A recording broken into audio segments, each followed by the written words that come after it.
નમસ્તે મિત્રો, એજ્યુ ફોર યુથમાં આપનું સ્વાગત છે।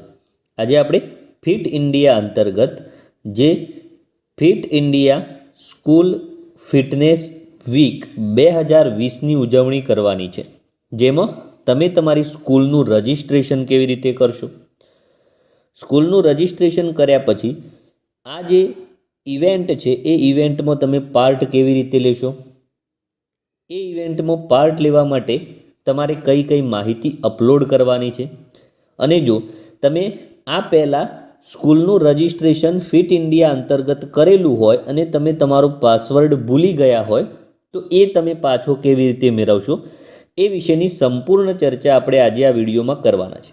તો અમારી સાથે વિડીયોના અંત સુધી જોડાયેલા રહેશો, અને હજુ સુધી જો એજ્યુ ફોર યુથને તમે સબસ્ક્રાઈબ ના કરી હોય તો સબસ્ક્રાઈબ કરી લેશો। તો સૌથી પહેલાં આપણે ક્રોમ બ્રાઉઝર ઓપન કરીશું અને ક્રોમ બ્રાઉઝરમાં ફિટ ઇન્ડિયા ટાઈપ કરીશું।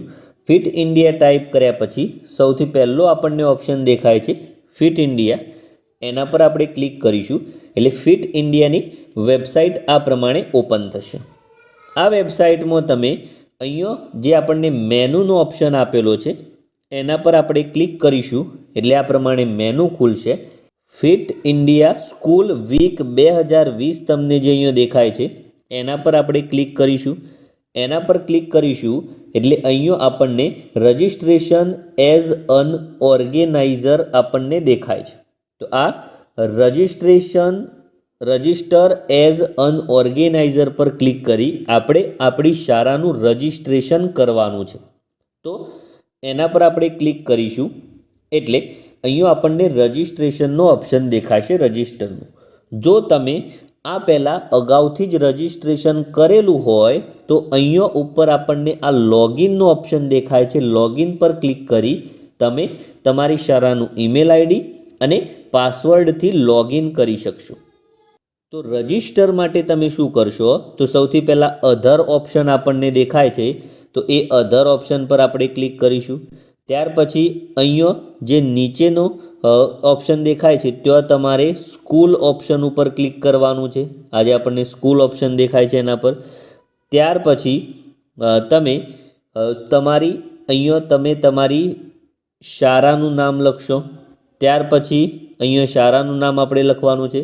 અહીંયા તમારે શાળાનું યુઝર આઈડી એટલે કે યુડાયસ કોડ લખવાનો છે। ત્યાર પછી અહીંયા શાળાનું ઈમેલ આઈડી અથવા તો જે ફિટ ઇન્ડિયાનું કામ કરે છે એ શિક્ષકશ્રીનું ઈમેલ આઈડી તમે લખી શકો છો, અને એ જ રીતે શાળાના આચાર્યશ્રીનો મોબાઈલ નંબર અથવા તો જે પણ શિક્ષક આ કામ સંભાળે છે એનો મોબાઈલ નંબર। ત્યાર પછી નીચે સ્ટેટમાં ગુજરાત આપણે સિલેક્ટ કરી લઈશું।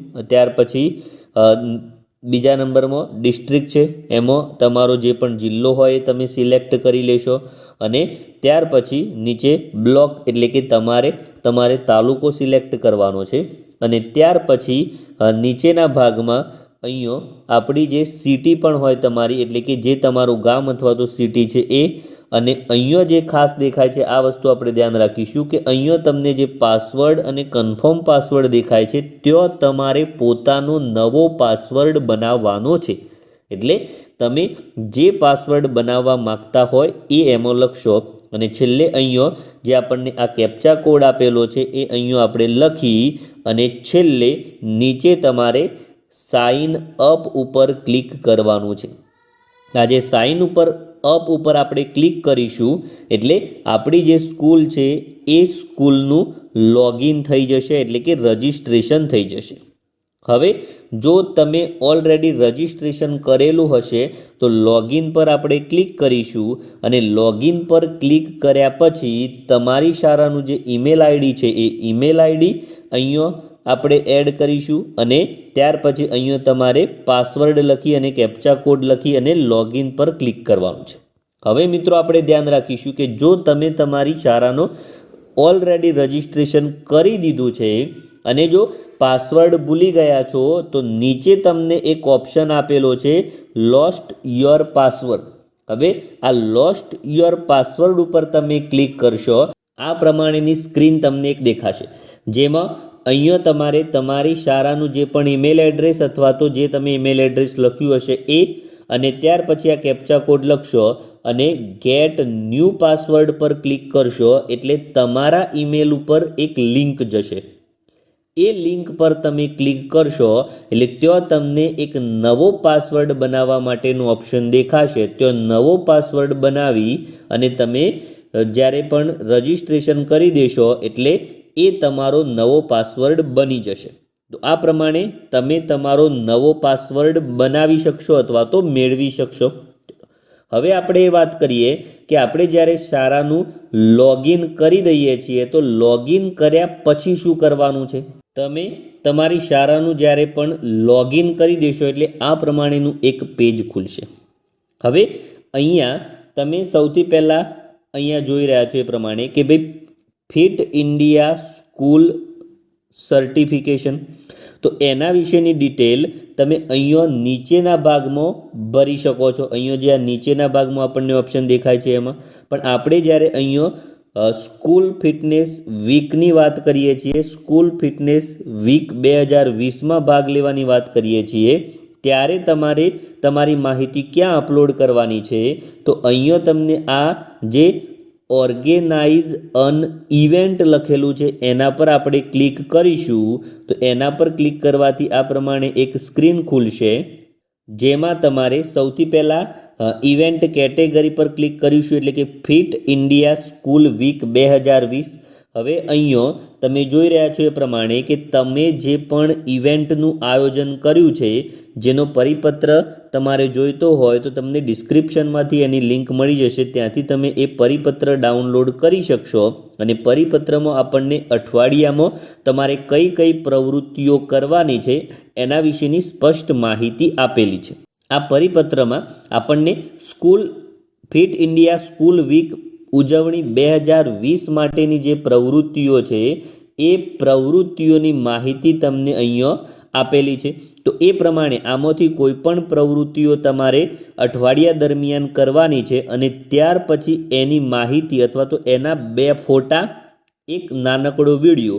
હવે એ જે વિડીયો છે એ વિડીયો તમે ગૂગલ ડ્રાઈવ પર અપલોડ કરી અને એની લિંક અથવા તો તમે તમારા સ્કૂલનું જો યુટ્યુબ ચેનલ હોય તો એ યુટ્યુબ પર પણ અપલોડ કરી અને એમાં તમે એની લિંક પણ મૂકી શકો છો. તો આ પ્રમાણે જે ઇવેન્ટો છે એ ઇવેન્ટના અહીંયા 2 ફોટા તમારે અપલોડ કરી દેવાના છે અને વિડીયોની લિંક અહીંયા અપલોડ કરશો. ત્યાર પછી તમને ઇવેન્ટ ડેટ આપેલી છે. તો ઇવેન્ટ ડેટ જે છે એ ઇવેન્ટ ડેટ પરિપત્રમાં આપણે જોઈશું. તો પરિપત્રમાં આપણને ઓનલાઈન રજિસ્ટ્રેશન થઈ તારીખ 14 ડિસેમ્બર 2020થી ફિટ ઇન્ડિયા સ્કૂલ વીક 2020ની વર્ચ્યુઅલ ઉજવણી કરવા માટેની માહિતી આપી છે અને એના 2 ફોટોગ્રાફ અને એક વિડીયો આપણે અપલોડ કરવાનો છે. તો એ જે 14 તારીખ પછી છે એ તમારે અહીંયા તારીખ સિલેક્ટ કરી લેવાની છે કે કઈ તારીખથી તમે ઇવેન્ટ શરૂ કરો છો અને કઈ તારીખે ઇવેન્ટ પૂરી કરો છો. ત્યાર પછી સ્કૂલનું નામ અને અહીંયા ખાસ આપણે ધ્યાનમાં રાખવાનું કે તમારે ઇવેન્ટનું નામ લખવાનું છે. એટલે આપણે હમણાં જે યાદી જોઈ એમાં તમે જે પણ ઇવેન્ટ કરી હોય એ ઇવેન્ટનું નામ અને નંબર ઓફ પાર્ટિસિપન્ટ્સનું નેમ અને છેલ્લે કોન્ટેક્ટ નંબર, આટલી માહિતી આપણે લખી અને કેપ્ચર કોડ લખી અને છેલ્લે તમારે સબમિટ ઉપર ક્લિક કરવાનું છે કે જેથી તમારી જે ઇવેન્ટ છે એ ઇવેન્ટ ગોઠવાઈ જશે. ત્યારે આપણને આ પ્રમાણે તમને એક મેસેજ આવશે, your event has been listed on fit India portal, wish you the best in organising the event. એને આપણે બંધ કરી દઈશું અને ઇવેન્ટમાં જઈને આપણે ચેક કરીશું. તો આ પ્રમાણે તમને તમારી એક ઇવેન્ટ દેખાશે તારીખ સાથે. હવે આ જે ઇવેન્ટ છે એ ઇવેન્ટ તમે અપલોડ કરી દેશો પછી તમારી જો ઇવેન્ટની તારીખ પૂરી થશે પછી, એટલે ધારો કે તમે 14 ડિસેમ્બર અને 14 ડિસેમ્બરથી 16 ડિસેમ્બર સુધી તમે ઇવેન્ટ રાખી છે તો 16 ડિસેમ્બર પછી તમને આ એક ઓપ્શન દેખાશે કે ડાઉનલોડ સર્ટિફિકેટ. આ ડાઉનલોડ સર્ટિફિકેટ ઉપર તમે ક્લિક કરશો એટલે તમે ઇવેન્ટમાં જે ભાગ લીધો છે એ ઇવેન્ટનું સર્ટિફિકેટ તમે ડાઉનલોડ કરી શકશો. તો આ પ્રમાણે તમારે જો તમારે હજુ વધારે ઇવેન્ટ અપલોડ કરવી છે તો ફરીથી ઓર્ગેનાઇઝ અને ઇવેન્ટ પર ક્લિક કરી અને અન્ય ઇવેન્ટ પણ એડ કરી શકો છો. અને સાથે સાથે જે તમે ઇવેન્ટ એડ કરી છે એ ઇવેન્ટને તમારે ડિલીટ કરવી હોય, એમાં અન્ય માહિતી એડિટ કરવી હોય કે જે એમાં ભાગ લેનાર છે પાર્ટિસિપેન્ટ એની માહિતી એડ કરવી હોય તો એ પણ તમે પછી એડ કરી શકશો. તો આ પ્રમાણે ફિટ ઇન્ડિયા સ્કૂલ વીક છે એમાં આપણે પાર્ટિસિપેટ કરવાનું છે અને એની જે ઇવેન્ટ છે એ ઇવેન્ટમાં ભાગ લઈ અને આપણે સર્ટિફિકેટ મેળવી શકશું. તો આવી જ અગત્યની માહિતી માટે એજ્યુ ફોર યુથને સબસ્ક્રાઈબ કરી લો અને વિડીયો ગમે તો લાઇક શેર અચૂકથી કરશો. નમસ્તે મિત્રો.